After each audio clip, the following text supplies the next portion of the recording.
Hello दोस्तों, नमस्कार। Dream campus में आपका स्वागत है। दोस्तों, एथिक्स वाले पेपर में हम लोग फिलॉसफी वाला सेक्शन शुरू किए थे और अभी तक हम लोगों ने देखा था कि हम फिलॉसफी वाला सेक्शन कैसे-कैसे कवर करेंगे। तो उसमें जिस फिलॉसफी के बारे में आज हम लोग बात करेंगे वो है वर्च्यू एथिक्स। और ये बड़े काम की चीज़ है। ये आपके एग्ज़ाम में आता है।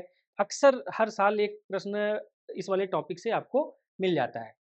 तो दोस्तों, आगे बढ़ने से पहले यदि आप चैनल पर नए हैं तो सब्सक्राइब कर लीजिए, अपने दोस्तों के साथ शेयर कर दीजिए। और ये जो भी चीज़ें हम पढ़ा रहे हैं, इसका जो पीडीएफ है ये आपको टेलीग्राम चैनल पर मिल जाएगा। टेलीग्राम चैनल का लिंक हमारे डिस्क्रिप्शन बॉक्स में नीचे दिया गया है, आप वहाँ से चैनल ज्वाइन कर लीजिए। तो जो सबसे पहला हमारा फिलॉसफी है, वो है वर्च्यू एथिक्स।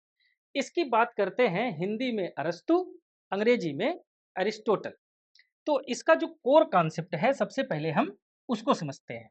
इनके अनुसार देखिए, सिंपल सी बात है कि हम फिलॉसफी पढ़ते हैं या फिर हम जिस एग्ज़ाम की तैयारी कर रहे हैं, हम बाद में एडमिनिस्ट्रेशन में जाएँगे, पब्लिक सर्विस में जाएँगे।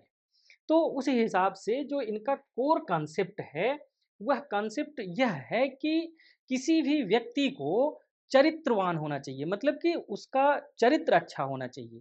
इनका मानना है कि यदि आपका चरित्र अच्छा है, तो आप जब भी कोई निर्णय लेंगे, जब भी कोई डिसीजन लेंगे, तो वह बेहतर डिसीजन लेंगे। मतलब ये कि यह जो फिलॉसफी है, जो पारंपरिक फिलॉसफी है, उसके उल्टा है। जो हमारा पारंपरिक फिलॉसफी है, वह पूछती है कि हमको क्या करना चाहिए। मतलब ये कि यदि कोई अधिकारी है या कोई पब्लिक सर्वेंट है, वो किसी समस्या का समाधान करने के लिए जा रहा है, तो सबसे पहले वो ट्रेडिशनली वह ये पूछता है कि हमको ऐसे सिचुएशन में क्या करना चाहिए, या फिर हमारा कानून क्या कहता है, हमारा लॉ क्या कहता है। ठीक है? और यह सब देखने के बाद यह भी देखा जाता है कि वह जो डिसीजन लेगा, उसका परिणाम क्या होगा या उसका संभावित परिणाम क्या हो सकता है। ठीक है?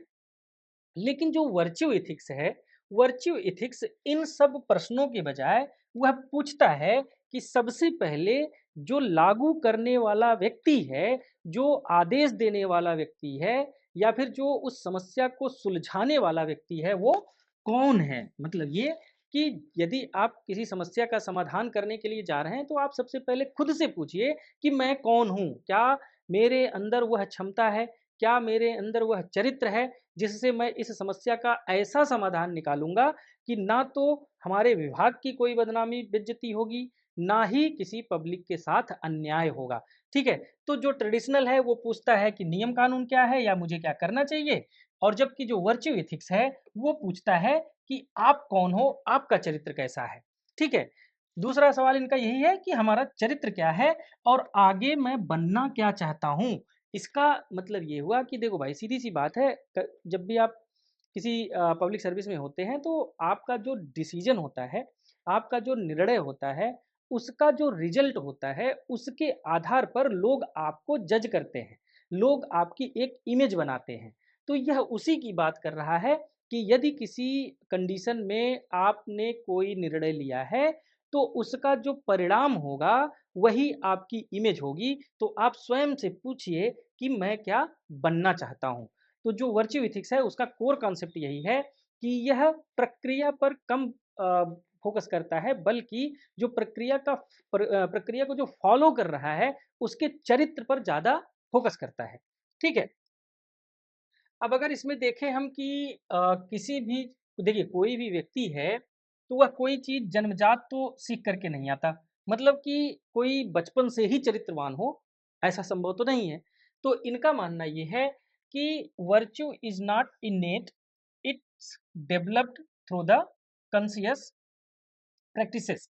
मतलब कि आप अपने चरित्र में वो सारी चीज़ें इनकलकेट करते हैं, जिससे आपका चरित्र बेहतर बनता है। आप अपनी हैबिट्स हैं कोई ऐसी, आप डेवलप कर रहे हैं, आप हैबिट को बार-बार अपने किए गए कार्यों में उसको प्रदर्शित करिए, तब धीरे-धीरे आपका हैबिट बनेगा। और साथ में जो आपका हैबिचुअल एक्सीलेंस है, उसको आप डेवलप करिए। निरंतरता के माध्यम से सद्गुण और दूसरी प्रकृति का बन जाना। मतलब कि आपको अगर अच्छा बनना है, अभी तक आप बहुत बुरे इंसान हैं, लेकिन आपने ये सोच लिया कि अब हमको अच्छा बनना है, तो आप ऐसे काम करना शुरू करिए जो अच्छी आदतों में गिना जाता है। जिससे आपका कैरेक्टर अच्छा हो सके। तो आप उसको एक दिन करेंगे तो नहीं डेवलप होगा, आप उसको बार बार रोजमर्रा के अपने कार्यों में उसको लाएंगे तो वो डेवलप होगा। तो वर्च्यू इथिक्स का कहना ये है कि कोई भी व्यक्ति बचपन से चरित्रवान नहीं होता है, बल्कि उसके चरित्र का निर्माण होता है कैसे, धीरे धीरे या रोजमर्रा के कार्यों में अपने आदतों में सुधार ला करके, अपने हैबिट्स में सुधार ला करके। ठीक है, तो ये इनका मानना है।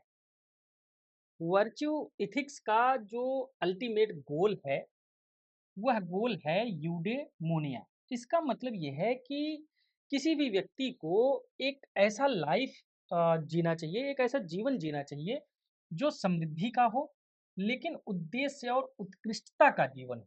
मतलब ये कि उसके अंदर ईमानदारी होनी चाहिए, ठीक है ना? साहस होना चाहिए, एक ऐसा व्यक्ति हो जिसके चरित्र में साहस हो, संयम होना चाहिए, अभी हम इसको एग्जाम्पल के रूप में भी देखेंगे केस स्टडी में, और आपके जीवन में करुणा होना चाहिए। और सबसे बड़ी बात कि आपके जीवन का लक्ष्य ऐसा होना चाहिए, आपका निर्णय, आपका डिसीजन ऐसा होना चाहिए कि समाज के हर वर्ग का न्याय सुनिश्चित किया जा सके, किसी के साथ भी अन्याय ना हो। तो जो हमारा वर्च्यू इथिक्स है, इसका जो मेन दर्शन है, या यूं कहे कि इसका जो पिलर है, वो ये 5 पिलर हैं कि किसी भी व्यक्ति के चरित्र में ईमानदारी होनी चाहिए, साहस होना चाहिए, टेम्परेंस होना चाहिए मतलब कि संयम होना चाहिए, कंपैशन होना चाहिए यानी कि करुणा होना चाहिए, और जस्टिस होना चाहिए। ठीक है, अगर हम बात करें कि आपके डेली लाइफ में इन सब चीज़ों का क्या एग्जाम्पल है या उदाहरण क्या है, उदाहरण क्या हो सकता है, तो सबसे बड़ी बात तो ये कि एक अवगुण है झूठ बोलना। मतलब ये कि आपके जीवन में या आपका चरित्र ऐसा होना चाहिए कि आप अपने जीवन में झूठ ना बोलें। ठीक है, हालांकि ऐसा बहुत मुश्किल है कि इस धरती पर कोई ऐसा व्यक्ति कह दे कि वो झूठ नहीं बोलता है, लेकिन झूठ भी ऐसा होना चाहिए कि वो झूठ किसी की भलाई के लिए होना चाहिए, या फिर बहुत कम से कम में अगर काम चल जाए तो उतना झूठ होना चाहिए। वैसे तो झूठ नहीं बोलना चाहिए, क्योंकि ये रिश्तों को खराब कर देता है, चाहे आपका व्यक्तिगत रिश्ता हो, चाहे आपका प्रोफेशनल रिश्ता हो।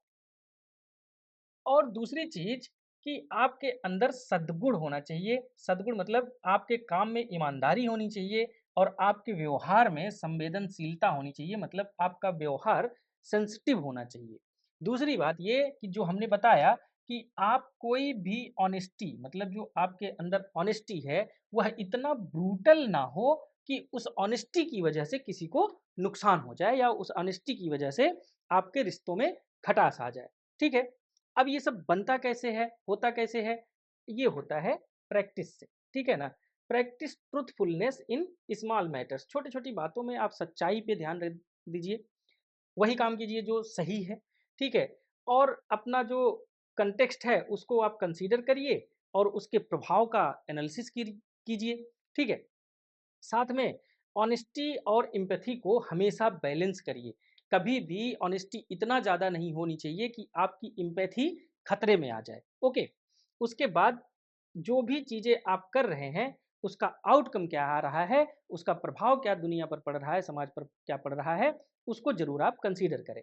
ठीक है, इसीलिए कहा जाता है कि चरित्र को रटा नहीं जा सकता, बल्कि इसे विकसित करना पड़ता है। ये जो लाइन है, ये आप याद रखिए, हो सकता है कि ये पूछा जा सके, आपके क्वेश्चन में एग्ज़ाम में पूछ लिया जाए, तो इसको एक्सप्लेन करना पड़े आपको। वैसे आप एक्सप्लेन करके हमारे टेलीग्राम पे भेज भी दीजिए कि एक बार इसको हम चेक कर लेते हैं कि आप इसको कैसे एक्सप्लेन करते हैं, क्योंकि एथिक्स में इसी तरह के क्वेश्चंस आते हैं। ठीक है, अब एक केस स्टडी है।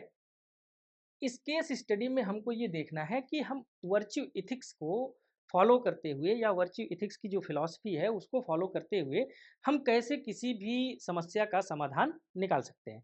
केस स्टडी ये है कि एक डिस्ट्रिक्ट मजिस्ट्रेट है और एक कॉन्ट्रैक्टर है, जिसको जिम्मेदारी दी गई है कि फ्लड कहीं पे है, उसके रिलीफ वर्क में इसकी जिम्मेदारी दी गई है कि मतलब आपको अंधा बंधा बनाना है, या फिर जो प्रभावित लोग हैं उनको दूसरी जगह ले जा करके शिफ्ट करना है, उनको खाने-पीने की व्यवस्था करना है, उनके शेल्टर की व्यवस्था करना है, ठीक है ना? तो ये सब काम है। और लेकिन दिक्कत यहाँ पे ये आ गई कि जो समय दिया गया था, या जिस समय तक काम हो जाना चाहिए था, वो काम नहीं हो पाया। अब डिस्ट्रिक्ट मजिस्ट्रेट होने के नाते उनके पास क्या क्या रास्ते हैं, वो कौन कौन से रास्ते अपना सकते हैं? तो सबसे पहले तो एक ये है कांटियन अप्रोच। ठीक है। ये अप्रोच ऐसा कहता है कि इनके कॉन्ट्रैक्टर के ऊपर तत्काल एफआईआर करो, परिस्थितियों की परवाह किए बिना सख्त नियमों का पालन करो। भाई सरकारी अधिकारी होने के नाते ये सच भी है, इसमें गलत नहीं होगा, डिस्ट्रिक्ट मजिस्ट्रेट बिल्कुल इसमें गलत नहीं होगा क्योंकि वो नियम कानून फॉलो कर रहा है। ठीक है। दूसरा ये है, उपयोगितावादी अगर हम अप्रोच अपनाते हैं तो इसमें क्या होगा कि जो चाहिए, जो रिजल्ट हमको चाहिए, मतलब कि हमारा एक डेडलाइन ले लो कि 10 तारीख तक काम ये हो जाना चाहिए। ठीक है, आपने कॉन्ट्रैक्टर को सख्त हिदायत दी कि ये 10 तारीख तक काम सारा करके दो हमको। ठीक है, लेकिन ऐसे में क्या होगा, जो प्रोसेस है ना, उस प्रोसेस को आप क्या कर देंगे, करप्ट कर देंगे, क्योंकि डेडलाइन जैसी चीज इस तरह से कोई नहीं होती है। डेडलाइन केवल इसीलिए रखी जाती है ताकि काम समय से शुरू हो सके और काम समय से खत्म हो सके। तो एक तो ये है। अब इससे फायदा ये होगा कि काम जल्दी खत्म होगा और वहाँ के लोगों को राहत जल्दी मिल जाएगी। लेकिन इसमें जो ड्यू प्रोसेस बोलते हैं, जो ड्यू प्रोसेस है वो कहीं न कहीं कंप्रोमाइज़ हो जाएगी। जो अपना मुद्दा है वर्च्यू एथिक्स का सॉल्यूशन, इसमें क्या होगा?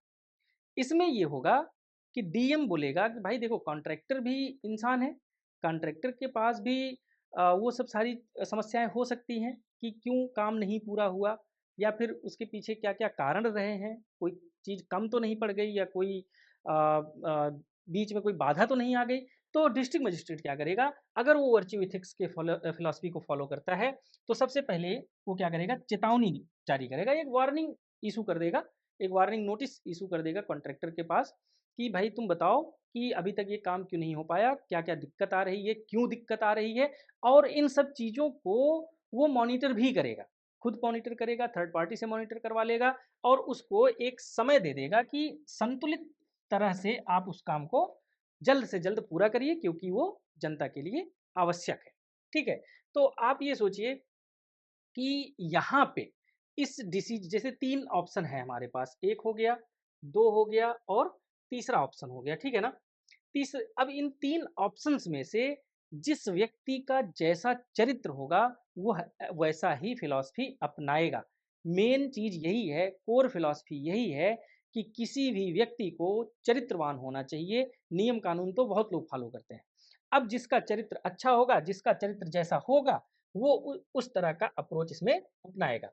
यही बात मैं जो है आपको बार-बार बताता भी हूँ कि जब भी आप केस स्टडी सॉल्व कर रहे हो, तो ऐसी सिचुएशन में जो थोड़ा-सा मल्टी अप्रोच वाले केस स्टडीज़ हों, उसमें आप जैसे यहाँ पे मान लीजिए 3 ऑप्शन है, तो तीनों ऑप्शंस को दे दीजिए कि इस ऑप्शंस के साथ जाएँगे तो ये इसके फ़ायदे हैं, ये ड्रॉबैक हैं। इस ऑप्शन से जाएँगे तो ये इसके फ़ायदे हैं, ये इसके ड्रॉबैक हैं। ठीक है? उसके बाद एक फाइनल स्टैंड लेकर के आप उस केस स्टडी को सॉल्व कर लीजिए और लास्ट में ये बता दीजिए कि हमने यह अप्रोच क्यों अपनाया है। ठीक है? तो ये तरीका होता है केस स्टडी सॉल्व करने का। और जो ये केस स्टडी है, इसको आप सॉल्व करके हम टेलीग्राम चैनल पर ज़रूर भेजिएगा। 2 दिन के अंदर, 3 दिन के अंदर चेक करके आपको मिल जाएगा। ठीक है? अब आप ये समझिए कि कोई सिविल सर्वेंट है या सिविल सर्विसेज में हमको एक चरित्रवान व्यक्ति क्यों चाहिए? मतलब वर्च्यू एथिक्स ये बोलता है कि हमको पब्लिक सर्विस में चरित्रवान व्यक्ति क्यों चाहिए अधिकारी के तौर पर। उनका मानना है कि जो चरित्रवान होगा वो ईमानदार होगा।